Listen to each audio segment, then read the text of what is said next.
제가 미국에 처음 와서 신학교 공부할 때 여러 교수님 중에서 특별히 피터 와그너 박사님이 강의하시는 내용이 참 마음에 들었습니다. 목사님이 아주 재미있게 말씀하시는 분이시고 뿐만 아니라 강의가 명료했습니다. 그래서 아주 알아듣기 쉽게 잘 설명해 주시는 것 때문에 그 시간을 기다리고 그랬습니다. 근데 주로 그분이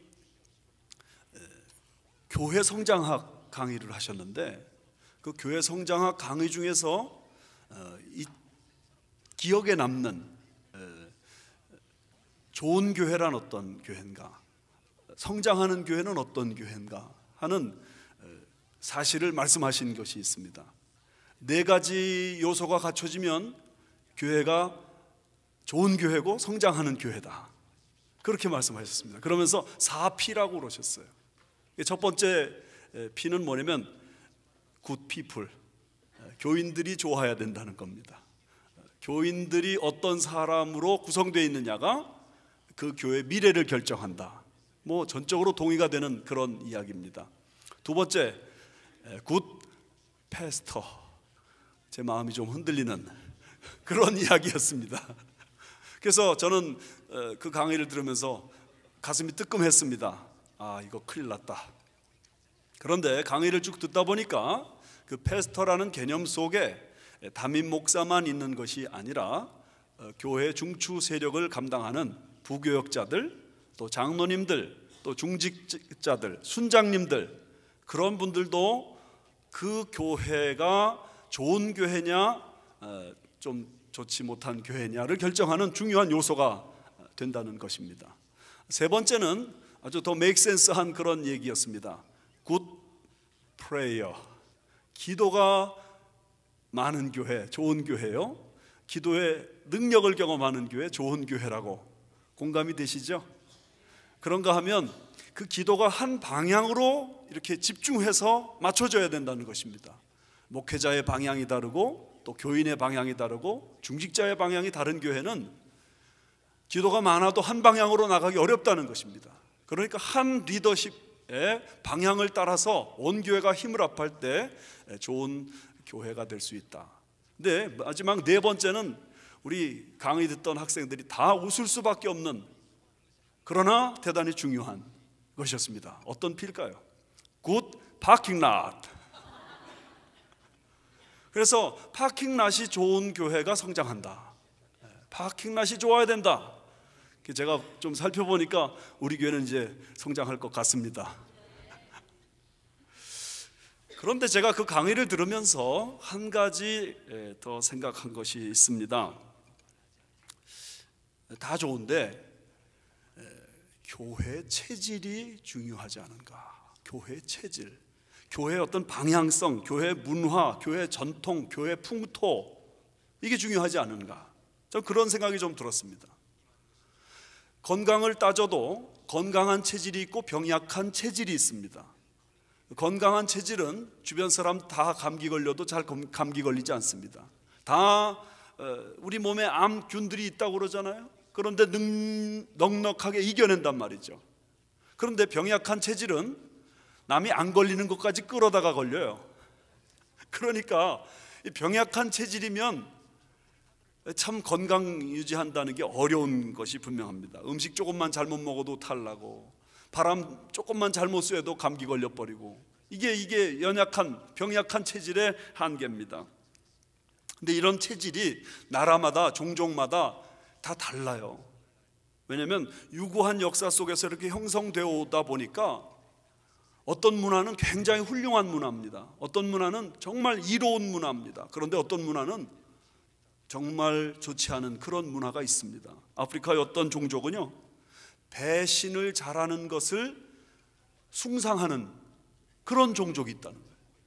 그래서 사람을 잘 믿게 만들어 놓고 아주 이제 믿을만하다 싶으면 그때 가서 딱 등치고 뒤통수 때리고, 이게 풍토가 돼가지고 죽이고 도둑질하고 또 강도질하고 뺏는 그런 것이 체질이 된 그런 문화가 있다는 것입니다. 가정도 체질마다 다릅니다. 아주 품격이 높은 그런 가정이 있습니다. 식구들끼리 서로 항상 말이 따뜻한 가정, 그리고 또 서로 예의를 지키는 가정. 부모 자식 간의 예의를 지킵니다. 부부 사이에도 예의 범절이 있습니다. 돈으로 사람을 판단하지 않는 그런 가풍이 흐르는 아주 그런 훌륭한 가정이 정말 있습니다. 그런가 하면 좀 식구들마다 아주 이기적인 가정이 있습니다. 늘 싸웁니다. 뭐 조그만 일이어도 그냥 머리에 피가 터지도록 그렇게 싸우는 그런 가정이 있단 말이죠. 교회도 체질이 중요합니다. 건강한 체질을 가지고 있으면 웬만한 위기, 웬만한 어려움을 넘길 수 있습니다. 얼마 전에 어떤 교회에서 수양회를 갔다 오다가 교통사고가 나서 안타깝게도 몇 명이 하나님의 부르심을 받는 일이 생기고 말았습니다. 이런 일이 벌어지면 제일 먼저 대두되는 게 뭐냐면 책임론입니다. 누가 사고를 냈느냐, 또 왜 이 버스를 빌렸느냐, 또 이 감독은 좀 소홀하지 않았느냐. 그래서 이런 일을 앞에 놔두고 교회가 싸움이 붙어버리고, 그래서 교인들끼리 막 왼수가 되고 그럴 가능성이 있습니다. 그런데 이 교회는 그 사고가 엄청난 것이었는데도 불구하고 목사님과 당회원들이 한마음이 됐습니다. 그리고 전 교회가 이 문제를 놓고 매일 저녁 모여서 하나님 앞에 통회 자복하면서 은혜를 간구했습니다. 그 결과 어떤 일이 벌어졌냐면, 유가족들 중에 심지어 예수님을 안 믿는 사람이 있었는데 감동을 받고 예수 믿기로 결심을 했다는 거예요. 뿐만 아니에요. 이 어려움 때문에 다른 교회라면 풍비박산이 됐을 텐데 이 교회는 오히려 똘똘 뭉쳐서 이전보다 더 은혜스러운 교회가 됐어요. 이미 죽은 사람을 돌이킬 수는 없습니다. 벌어진 결과니까. 그러나 그 문제를 대하는 그런 어떤 사람들의 태도, 성품, 그것으로 인해서 더 은혜와 축복을 누리게 됐단 말이죠. 참 좋은 체질이죠. 그런가 하면 이런 교회도 있습니다. 어떤 작은 교회 목사님이 부임을 하셨습니다. 그런데 예배를 드리고 나면 항상 매주마다 남자 성도들이 싹 없어지는 거예요. 도대체 어디 갔나 하고 물어봐도 사람들이 신통한 대답을 안 합니다. 그래서 목사님이 하루는 암행 시찰을 했습니다. 도대체 어디 갔나 이 남자들이 도대체 하고 쭉 돌아다니다 보니까 예배당 뒤에 다 남자들이 모여서 담배 피고 있더래요.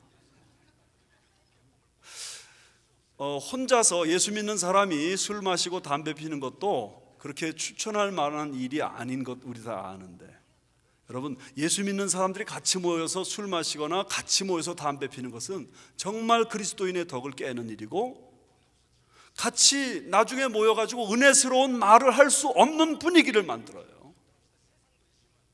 혼자서 하는 일이 혹 있다 하더라도 신앙생활 같이 하는 분들끼리 술잔 기울이시면 안 돼요.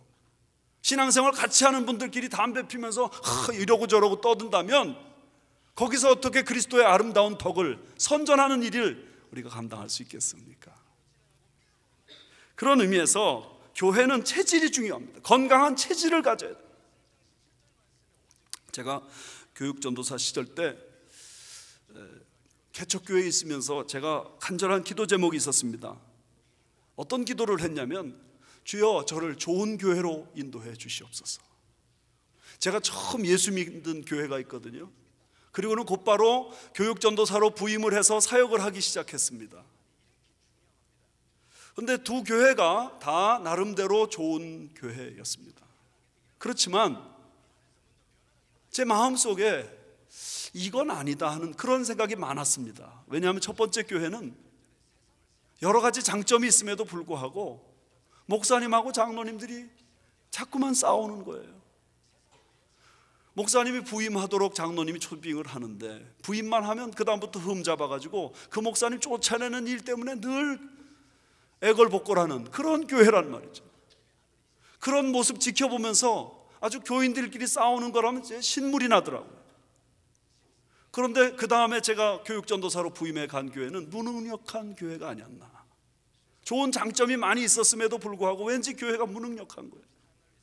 제 마음속에 이제 제가 앞으로 목회 사역을 감당해야 될 텐데 하나님 저에게 좀 좋은 교회 모델을 보여주십시오.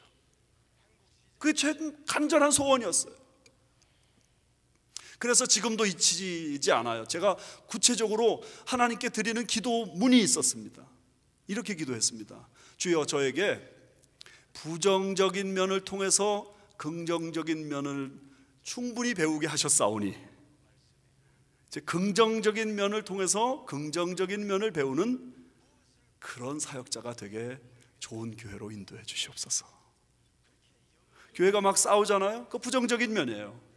그 부정적인 면을 보면서 제가 이렇게 기도했어요. 주여 저는 절대로 앞으로 싸우지 않는 그런 교회 만들 수 있도록 도와주십시오. 부정적인 면을 통해서 긍정적인 면. 그런데 제 마음속에 또 간절했던 것은 좋은 모델을 보면서 긍정적인 면을 보면서 주여 제가 그 교회를 그렇게 세울 수 있는 그런 모델을 좀 볼 수 있도록 도와주십시오. 저 나름대로는 굉장히 간절했는데 하나님께서 제 기도를 제가 생각지 못한 상황 가운데 너무 놀랍게 응답해 주셨어요. 그래서 만난 교회가 서울 사랑의 교회예요. 옥하는 목사님 우리가 다 잘 알듯이 너무너무 훌륭하신 분이세요. 교인들이 훌륭하더라고요. 사람이 모였는데 어찌 장점만 있겠습니까? 문제가 있죠. 그런데 저는 이렇게 생각합니다. 좋은 교회란 어떤 교회인가? 문제가 있어요. 그런데 그 문제를 덮을 수 있는 은혜가 더 커요. 그러면 좋은 교회. 문제가 없는 교회를 기대하지 마세요. 세상에 어떻게 문제 없는 교회가 있겠어요? 싸울 수 있는 소지가 있어요, 서로. 그러나 어떻게 예수 믿는 사람이 싸울 수 있겠느냐, 이런 생각 가지면서 그동안 받은 은혜를 생각해서라도 참자. 이게 교회잖아요. 그걸 소원했는데 하나님이 그런 교회로 저를 인도해 주셨어요. 그 과정이 굉장히 힘들었어요. 그런데 놀랍게도 뒤돌아서 보니까 하나님의 선하신 손길이었어요. 저는 그 교회에서 여러 가지 사역들을 보면서 제가 이렇게 기도했어요. 하나님, 제가 앞으로 사역하게 될 때 저도 이런 교회 좀 만들게 해주세요. 우리 교회가 그런 교회 모델을 잘 본받아서 그런 좋은 교회가 되고 있는지 제가 충분히 자신할 수 없지만, 그러나 아무튼 그런 교회로 가는 방향은 분명하다. 저는 그렇게 생각합니다. 그 교회가 자꾸만 성장하니까 계속 선교사를 파송하는 숫자가 늘어나고 후원하는 숫자는 뭐 말로 다 할 수 없이 많고, 그 교회가 그 유흥지 한가운데 있었어요. 지금도 있지만. 그래서 거기서 우물가 선교회라는 걸 시작했어요. 그래서 유흥지에 있는 그 사람들에게 찾아가서 계속 막 전도하니까 심지어 막달라 마리아 같은 분들이 돌아와서 예수 믿고 변화받고 새 삶을 사는 모습이 자꾸만 보여집니다.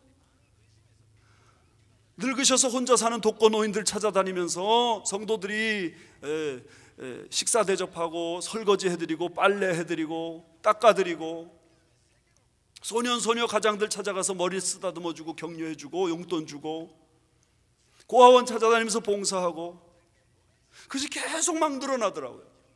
지난번에 한국 가서 그게 어느 정도 커졌는가 봤더니 그런 소그룹만 500개가 넘어요.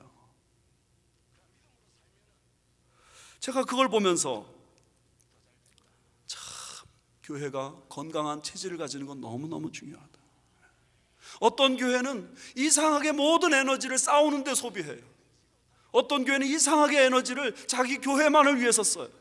그런데 어떤 교회는 똑같은 교회요, 똑같은 사람들이 모여 있는데 그 에너지를 이렇게 긍정적인 방향으로 쓴단 말이죠. 그런 면에서 제가 이렇게 마음의 정리를 합니다. 정말 교회가 건강하게 성장하는 것 자체 참 중요하지만 성장 자체가 목적이 되어서는 안 된다. 성장한 그 교회가 어느 방향으로 나갈 것인지를 작을 때부터 결정해야 됩니다. 그래서 최종 방향이 우리는 우리 교회를 키우는 것만 가지고는 안 됩니다. 그 교회가 세상을 향한 안목을 가져야 됩니다. 예수님께서 산상수훈에서 이렇게 말씀하셨습니다. 너희는 세상의 소금이라, 또 너희는 세상의 빛이라. 여기에서 주님의 방점은 어디에 찍히느냐면 세상에, 거기에 찍히는 거예요. 세상에. 다 소금이죠. 소금 당연하죠. 또 소금은 너무 절실하게 중요한 것이죠. 그런데 그 소금이 만약에 소금통에 그냥 있으면서 녹지 않고 있다면 그 소금은 있으나 마납니다. 빛이 얼마나 중요합니까? 빛이 있기 때문에 우리도 지금 여기서 예배 드리잖아요. 그런데 그 빛이, 저 위에 있는 빛이 전부 의자 밑에 가려져 있다면 이 방이 얼마나 캄캄하겠어요. 의자 밑에 가려져 있는 빛은 필요가 없는 빛이란 말이죠. 그런 면에서 우리는 잊지 말아야 됩니다. 너희는 세상의 소금이고 세상의 빛이다. 여러분, 그런 면에서 교회는요, 교회만을 위한 교회가 되어서는 안 됩니다. 우리 교회가 있음으로 인해서 이 세상이 어떤 유익을 누리고 있는가, 이걸 늘 점검해야 됩니다. 사도행전 2장 47절 올해 표 말씀처럼 온 백성의 칭송을 받는 교회가 초대 예루살렘 교회였습니다. 왜 세상 사람들이 교회를 칭찬해요? 예배 잘 드린다고 칭찬하지 않는다니까요. 기도 열심히 한다고 칭찬하지 않는다니까요. 세상 사람들이 볼 때 서로 사랑하는 모습, 그거 보고 칭찬하고, 세상 사람들이 뭔가 교회 때문에 얻는 유익이 있을 때 칭찬하는 겁니다. 그런데 놀라운 것은 그렇게 온 백성이 칭송하게 되면 주께서 구원받는 자의 수를 날마다 더하신다는 것입니다. 그러므로 여러분, 교회는 성장하기 위해서 세상을 섬겨야 되고, 뿐만 아닙니다. 세상을 섬김으로 또 더 성장해야 됩니다. 여러분, 예수 잘 믿는 사람으로 교회 안에서 성장하시면서 안 믿는 사람하고 담 싸고 사는 그런 분 되지 마십시오. 안 믿는 사람에게 찾아가셔야 됩니다. 실패할 때가 있습니다. 우리가 때로는 넘어질 때가 있습니다. 그러나 그걸 두려워하셔서는 안 됩니다. 오히려 세상에 이전에 만났던 친구들 다시 만나야 됩니다. 그리고 그들에게 뭔가 도전을 주고 뭔가 도움을 주면서 영향을 미쳐야 됩니다. 하나님께서 우리에게 그런 삶을 기대하십니다. 왜냐하면 우리는 세상의 소금이요 세상의 빛이기 때문에. 오늘 사도 바울이 고린도후서 8장 말씀에서 권면하는 말씀은 8절에 나와 있습니다. 너희 사랑의 진실함을 증명하라. 고린도 교회가 사랑이 없다는 게 아닙니다. 사랑이 있습니다. 그런데 그 사랑은 고린도 교회는 말했습니다. 아, 사랑하자. 예, 사랑한다. 말로 했습니다. 뿐만 아닙니다. 사랑하기를 주장했습니다. 여러분, 사랑해야 됩니다. 그렇게 주장을 했습니다. 그런데 사도 바울이 볼 때 막상 자신들이 사랑을 실천하지는 않았습니다. 그렇기 때문에 사도 바울이 지금 말하는 것입니다. 너희 사랑의 진실함을 증명해라. 이 말은 좀 설명이 필요합니다. 당시 로마 황제 클라우디오스는 AD 41년부터 54년까지 로마를 전 영역을 통치했는데, 그때 예루살렘 지역에 엄청난 기근이 생겼습니다. 예루살렘 교회는 사실은 온 지구상에 있는 모든 교회들의 모교회 역할을 했지 않습니까? 그런데 그 교회에 기근이 너무 심각해가지고 성도들이 굶는 일이 발생을 한 것입니다. 뿐만 아닙니다. 거기에 있는 유대인들이 기독교를 핍박합니다. 그러니까 성도들이 다 뿔뿔이 흩어져서 도망다니니 먹고 살 문제를 해결할 방법이 없는 겁니다. 이런 안타까운 사정을 알게 된 사도 바울이 고린도 교회, 이제 예수 믿은 지 얼마 되지 않는 성도들입니다. 그들에게 찾아가서 이렇게 말했던 것입니다. 여러분들 예수 믿은 지 얼마 되지 않지만 그래도 여러분도 예수 믿는 사람이니 형제가 어려운 것을 돌아보고 그것을 섬겨야 되지 않겠습니까? 지금 우리 교회, 모교회라고 말할 수 있는 예루살렘 교회 성도들이 너무 어려운데 우리가 그들을 위해서 좀 도와야 되지 않겠습니까? 근데 이 고린도 교회 성도들 뜨거운 사람들이에요. 그래가지고 그래요? 그렇다면 우리가 도와야죠 하고서 예루살렘 교회를 돕기 위한 모금 활동을 막 시작했습니다. 그러면서 어떻게든지 예루살렘 교회를 도웁시다 으쌰. 그랬더니 놀라운 일이 발생한 겁니다.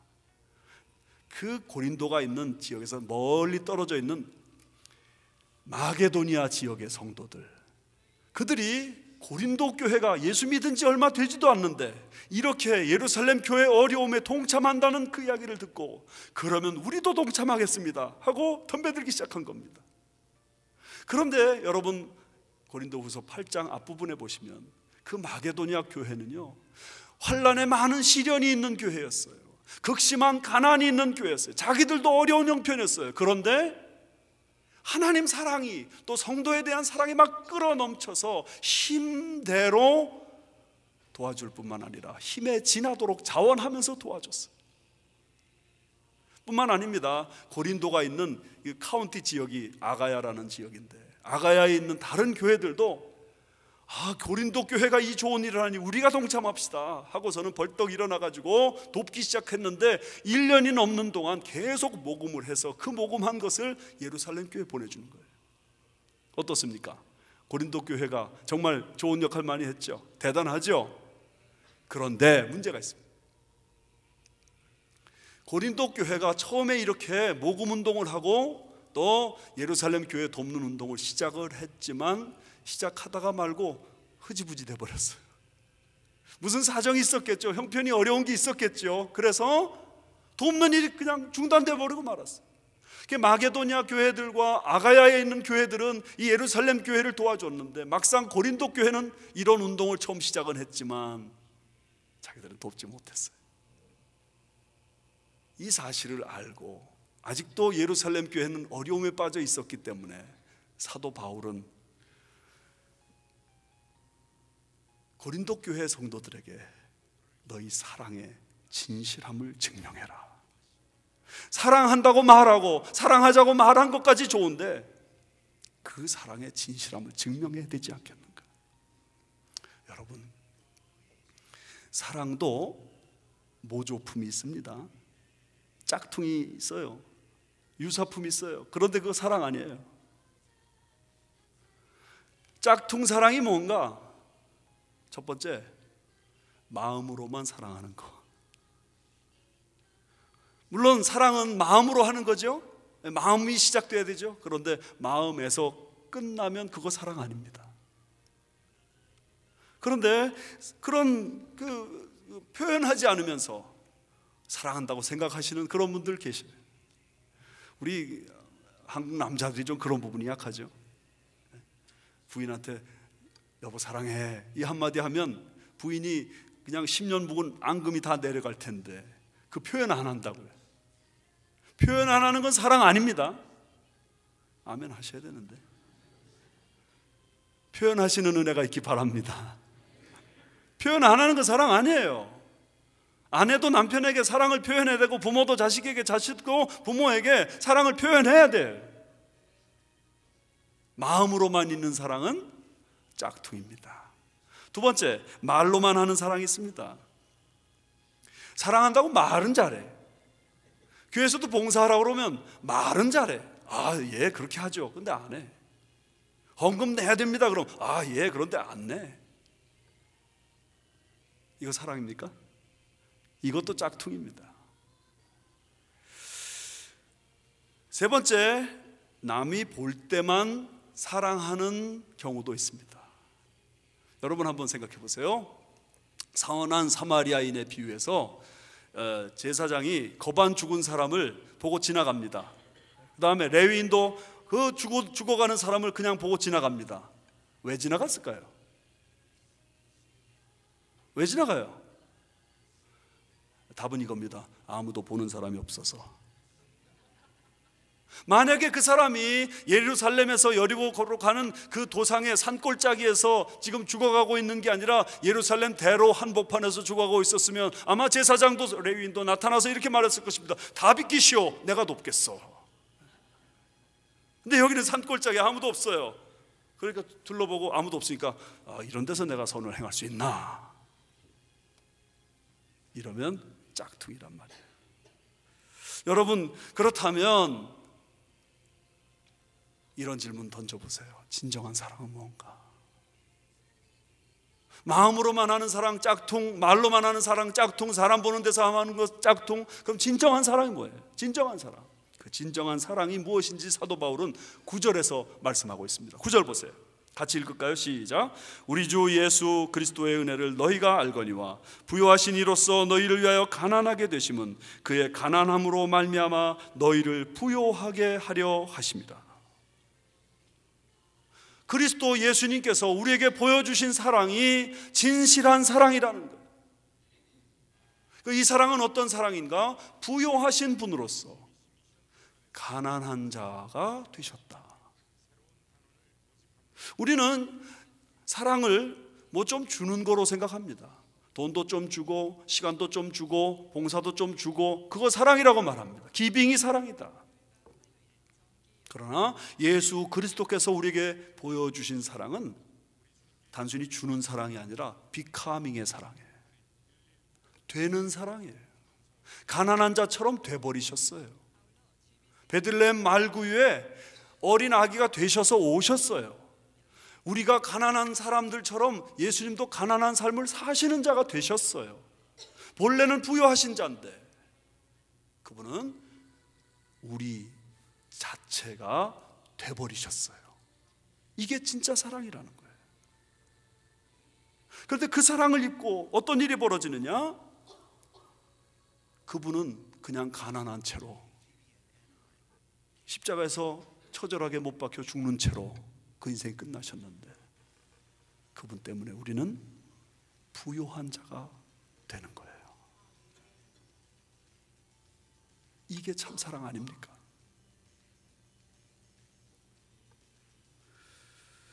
그분이 가난해짐으로 우리가 부유하게 돼서 예수 그리스도께서 십자가에 못 박혀 죽으심으로 우리는 의로운 자로 천국의 영생을 누리게 되는 축복을 받게 됐습니다. 할렐루야, 할렐루야. 이게 참사랑이라는 거예요. 그렇다면 이 참사랑을 행하는 방법이 무엇인가? 저는 오늘 성경 말씀을 일일이 해석해 드리기 위해서 이 설교를 드리는 게 아니에요. 이 말씀의 핵심 메시지를 여러분에게 말씀드리고자 하는데, 사랑을 우리가 행하는 방법이 도대체 무엇인가? 여기 11절 끝에 그 답이 있습니다. 보세요. 11절 끝에 있는 대로 하라. 우리가 없는 것을 가지고 행할 수는 없습니다. 우리는 있는 것 가지고 행할 수밖에 없습니다. 우리는 예수 그리스도처럼 그렇게 풍성한 사람들이 아닙니다. 우리는 정말 가난한 사람에 불과합니다. 그러므로 내가 가지고 있는 그것 가지고 사랑을 행하는 것입니다. 있으면 있는 대로, 없으면 없는 대로. 주님이 우리에게 사랑을 행하라, 사랑의 진실을 증명하라 말씀하시는데, 없는 것 끌어내서 그것 가지고 사랑하라는 게 아닙니다. 있는 것 가지고. 너 가지고 있는 게 무엇인가? 주님, 저는 지금 보리떡 5개, 물고기 2마리밖에 없습니다. 그것 가지고 해라. 아무리 작은 것이라도 그것을 들여서 주님, 이건 혹시 쓸만하십니까? 그럼 그것 가지고 내가 사용하겠다. 있는 대로. 부유한 사람은 부유한 대로, 가난한 사람은 가난한 대로. 여러분, 이렇게 사랑의 진실을 증명하는 일을 난 가난하기 때문에 행할 필요가 없어, 나는 늙었기 때문에 아무것도 하지 않아도 괜찮아, 그러지 마시라는 거예요. 있는 대로. 근데 이 말은 또 이런 얘기가 됩니다. 나중에 하지 말라, 그런 얘기. 돈 좀 많이 벌어서 내가 그때부터 섬기겠다, 그러지 말라는 거예요. 정말 가진 것이 없어도, 정말 지금 내게 능력이 부족해도 그거 있는 대로, 이런 은혜가 우리에게 임하기 바랍니다. 세 번째로, 그렇다면 이 진실한 사랑의 이유가 무엇인가? 왜 이렇게 우리가 행해야 되는가? 여기 13절 14절에 답이 나와 있는데 거기 두 번 반복되는 말씀이 나옵니다. 13절 14절에 반복되는 말씀, 균등하게 하려 함이니. 균등하게, 같아지게 한다는 거예요. 그 당시 고린도 교회도 그렇게 여유 있는 교회는 아니지만, 그러나 예루살렘 교회와 비교해 보면 지금 너무나도 여유가 있는 교회입니다. 예루살렘 교회는 너무너무 어렵습니다. 그러니까 고린도 교회 거를 조금 띄어서 예루살렘 교회를 도와주면 서로 균등해진단 말이죠. 그런데 이 말씀 보고 우리가 하나 발견할 너무 중요한 진리가 있어요. 어떤 사람은 자기는 주면서 남에게 절대로 받지 않는 것을 아주 의기양양하게 생각하시는 분이 있습니다. 어디 가서나 식사비를 내야 돼, 어디 가서나 대접만 해야 돼, 나는 받지 않습니다. 그런데 인간관계는 그렇지 않다는 거예요. 여러분, 받지 않고 어떻게 우리가 줄 수 있습니까? 내가 받은 것들 뿐인데 다. 그렇죠?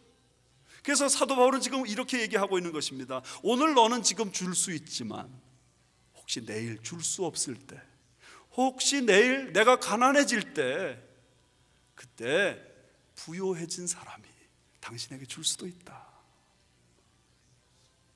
교회를 보면 참 하나님의 역사하심이 놀라워요.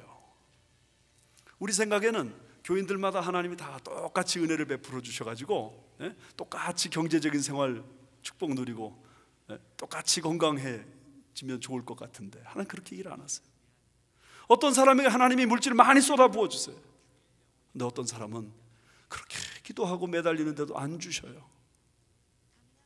그 하나님의 속 깊은 뜻을 우리가 다 이해할 수 없지만, 그러나 우리가 이 한 가지를 이야기할 수 있어야 됩니다. 왜 그렇게 하시는가? 한 사람에게 많이 주고 그거 나눠 쓰라고, 균등하게 하려 함이라. 여러분, 장기려 박사라는 분 혹시 아십니까? 이북에서 김일성의 맹장 수술을 하신 그런 분이십니다. 당시 최고의 의사이셨습니다. 네, 이분이 월남을 하시면서 6자녀 중에서 하나만 데리고 월남을 하셨습니다.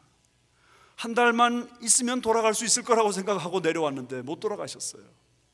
그래서 95년도에 돌아가실 때까지 평생 혼자 수절하면서 사셨어요. 근데 이 장기려 박사님은 그야말로 끊임없이 나눠주는 분이셨어요. 얼마나 그 모든 걸 베풀어 주셨는지 그분의 일화가 아주 기록으로 많이 남아 있는데, 한 번은 병원에 환자가 수술받고 치료받고 이제 퇴원해야 되는데 돈이 없어서 퇴원을 못하는 겁니다. 그래서 이 장기려 박사님에게 와서 사정을 설명하고 어떻게 하면 좋죠 그랬더니 장기려 박사님이 밤에 뒷문 열어놓을 테니까 몰래 도망가시오. 뒷문 열고 도망가는데 보니까 거기 장기려 박사님이 서 있었습니다. 주머니에 준비한 돈을 주면서 가서 열심히 힘있게 사시오. 어떤 거지가 장 박사님에게 동량을 해달라고 그랬더니 자기 뒤져보니까 아무것도 없는 겁니다. 어떡하지 하다 보니까 마침 지갑 안에 수표가 있는 게 발견됐습니다. 근데 그 당시에 수표를 이 거지가 가치를 알질 못하는 그런 상태였습니다. 수표 이거 갖다 쓰라고 그러니까 이 거지가 이거 이까지 걸 종이짝 가지고 가서 뭘 하냐고, 거기다가 전화번호 써주시면서 이거 은행에 가면 돈으로 바꿀 수 있다고. 그래가지고 은행에서 전화가 왔어요. 이 어떤 이 허름한 옷차림의 분이 이거 장 박사님 수표라고 해서 갖고 왔는데 이거 어떻게 하면 좋냐고. 거기 써 있는 대로 다 주세요. 이야기 들어보니까 아들이 하나서 이제 며느리가 결혼해가지고 오는데 장 박사님이 사는 모습이 너무 초췌하니까 그 중에서도 아주 이불이 너무너무 낡았어요. 그 이불을 혼숙감으로 갖고 왔어요. 그랬더니 이 장 박사님이 그 좋은 이불을 누구네 집 갖다 주라는 거예요. 거기 없으니까 갖다 주라고. 며느리가 너무 속상해가지고 안 된다고. 그러면 이 장 박사님 쓰시던 헌 이불을 갖다 줄 테니까 이 새 이불은 아버님 쓰시라고. 그랬더니 남 선물하면서 어떻게 헌 걸 선물하냐고, 새 거 갖다 주라고. 그래서 나중에 그 며느님은 그 아버님이 끝까지 우기셔가지고 그게 나중에 상처로 남기까지 했대요. 그렇게 훌륭한 의사 선생님이 마지막 돌아가실 때는 병원에서 마련해준 조그만 옥탑방에서 그 인생을 마치셨답니다. 사랑하는 여러분, 우리가 예수 믿는데 말로만 사랑하고 마음으로만 사랑하고 남 볼 때나 사랑하고 한다면 우리의 사랑은 진실하지 않은 것입니다. 주님은 말씀하십니다. 주라, 주라.